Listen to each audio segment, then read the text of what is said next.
మీరు అనుకుంటున్నట్టు మీ సైడ్ నుండి మేబీ మీరు పాజిటివ్ ఉన్నారు కాబట్టి మీకు అటువైపు నుండి వచ్చిన వైబ్స్ అన్నీ పాజిటివ్ అనిపించాయి. మేబీ వాళ్ళు కూడా గేమ్ ఆడుతూ ఉండొచ్చేమో. How do you recollect it? అంటే వాళ్ళు కూడా మిమ్మల్ని యూజ్ చేసుకోవడానికి ట్రై చేస్తుండొచ్చు అని మీకు ఎప్పుడు అనిపించలేదా? అట్లీస్ట్ మీకు ఆ లోపల అంటే మీకు మీకు మీరు ఏమైపోతుంది అంటేనండి, మనం ఒక 3-4 వీక్స్ అక్కడ హౌస్లో, మనం బయట ఉండే మనిషికి హౌస్లో ఉండే మనిషికి డిఫరెన్స్ ఏంటంటే, 4 గోడల మధ్యలో ఉంటాము, మనకి ఫోన్ ఉండదు, ఏం ఉండదు, అదే ప్రపంచం.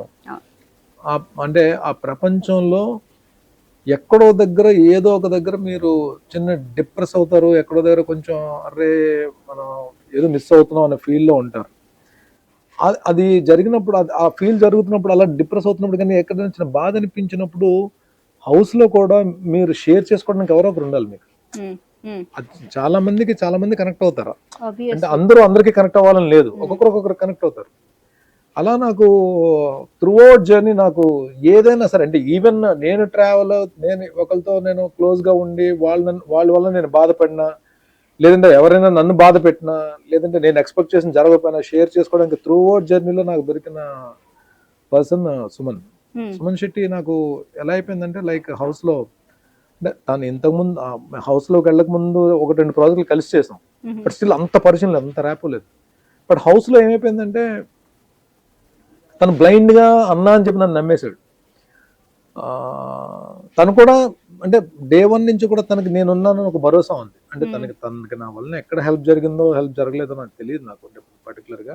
బట్ ఒకరికొకరికి ఉన్న ఒక నమ్మకం అయితే మాత్రం తనలోనే ఏర్పడింది, నాకు కూడా ఏర్పడింది. అందుకని 13th వీక్ 14th వీక్ తను ఎలిమినేట్ అయ్యేంత వరకు కూడా ఇద్దరం ఒకటే మాట మీద నిలబడి ఉన్నాం.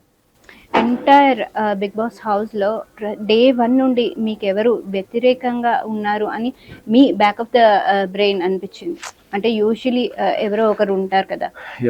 నాకు ఎవ్వరు హౌస్ మొత్తం మీద 22 మందిలో, అంటే నాతో కలిపి 21 మంది ఎవ్వరు కూడా నాకు వ్యతిరేకం యాంటీ అని నేను చెప్పను. నేను ఇప్పుడు అంటే ఎలా అవుతుంది అంటే, క్యారెక్టర్ గా వెళ్ళారు, ఇప్పుడు ఎలా అవుతుంది అంటే, వాళ్ళు చెప్పిన దానికి హౌస్ కొత్తగా యాడ్ అయిన వాళ్ళు కానీ, వైల్డ్ కార్డ్ ఎంట్రీస్ కానీ ఎవరైనా వచ్చినప్పుడు, టాపిక్ వచ్చినప్పుడు నా పేరు వచ్చేది.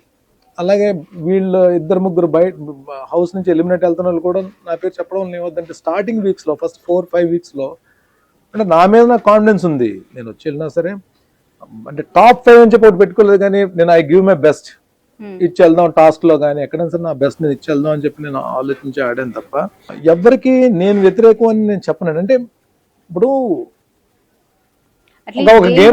ఒక గేమ్లో ఇప్పుడు 2 టీమ్, ఇప్పుడు ఏమైపోయిందంటే, మీరు ఈ సీజన్ ఎస్పెషల్లీ ఈ సీజన్ మీకు డే 1 నుంచి కూడా 2 టీమ్స్ కింద డివైడ్ అయిపోయాయి. ఒకటి టెనెంట్స్ అండ్ ఓనర్స్ కింద డే 1 నుంచి 2 టీంల కింద డివైడ్ అయిపోయి ఆడినప్పుడు కూడా ఏమవుతుందంటే, ఇక్కడ మా మీద పోటీ కన్నా ఫస్ట్ ఆ టీంని మేము ఎలిమినేట్ చేయాలని ఆలోచన ఉంటుంది.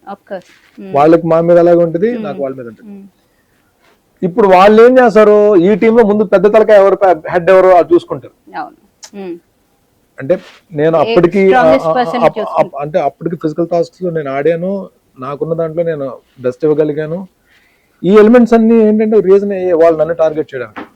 సెకండ్ వీక్ అయితే వాళ్ళు 6 కూడా నన్నే నామినేట్ చేశారు.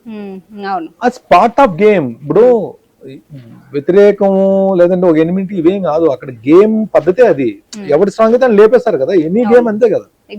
అది వ్యతిరేకత నేనేమి అనుకోను. అంటే ఎవరితో కూడా నాకు పెద్ద గొడవలు, పెద్ద మిస్అండర్స్టాండింగ్స్, వాళ్ళతో ఎనిమిటీ ఏం లేదు. It's part of game. కొందరు నాకు సపోర్ట్ చేశారు, కొందరు నాకు సపోర్ట్ చేయకుండా ఆడారు. అది గేమ్, అది పార్ట్ ఆఫ్ గేమ్ అని తీసుకుంటాం తప్ప 21 మంది నాకు ఎగైనెస్ట్ ఆడినా అది స్పోర్ట్స్మెన్షిప్ అనుకుంటాను తప్ప, అది గేమ్ గురించి ఆడారు అనుకుంటాను తప్ప, నా మీద ఎవరికి వ్యతిరేకత ఉందని నేనైతే అనుకోను.